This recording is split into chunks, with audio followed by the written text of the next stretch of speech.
আসসালামু আলাইকুম বন্ধুরা, সবাই কেমন আছেন? আজকে আপনাদেরকে একটা ছোট দেশি মুরগি খামার দেখাবো। আর ঘরটা কিভাবে করবেন, কিভাবে সমাজে আপনারা বেকারত্ব দূর করবেন, তা আমি আজকে সম্পূর্ণ ভিডিও আপনাদেরকে বলবো। তো কথা না বাড়িয়ে আপনারা দেখেন দেশি মুরগি খামারের কিছু সিস্টেম আগে বলে আপনাদেরকে। দেখেন, প্রথমত দেশি মুরগি খামার করতে বেশি টাকা লাগে না। এক, দেশি মুরগি খামার করতে বেশি মুরগি লাগে না। দুই, দেশি মুরগি খামারের রোগ নিরাময় খুবই কম, প্রতিরোধ ক্ষমতা বেশি থাকে দেশি মুরগির।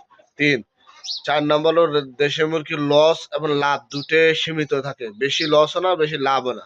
তো বুঝতে পারছেন, আমি 4টা আপনাদের কথা বলছি, উপদেশ দিছি। আসলে আমি ছোট মানুষ, আমার অভিজ্ঞতা আপনাদেরকে শেয়ার করি। এমন না যে আমি বড় কিছু জানি, মহা কিছু জানি, বা আমার ভিতরে এমন এমন কথা আছে যা আপনাদেরকে বলি না। আমি সবকিছু আপনাদেরকে শেয়ার করি।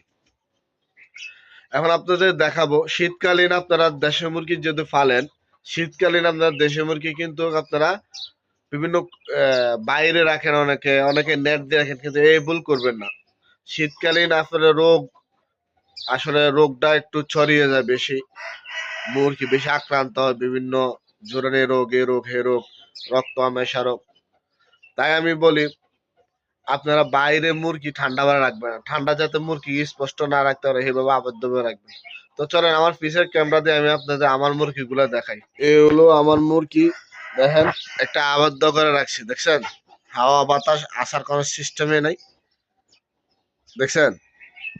এ হলো দেশি মুরগি, এগুলা মুরগি। দেখেন, আসলে এখনো তো আলো হয় নাই ভালোভাবে, আলো হয়েছে বাইরে।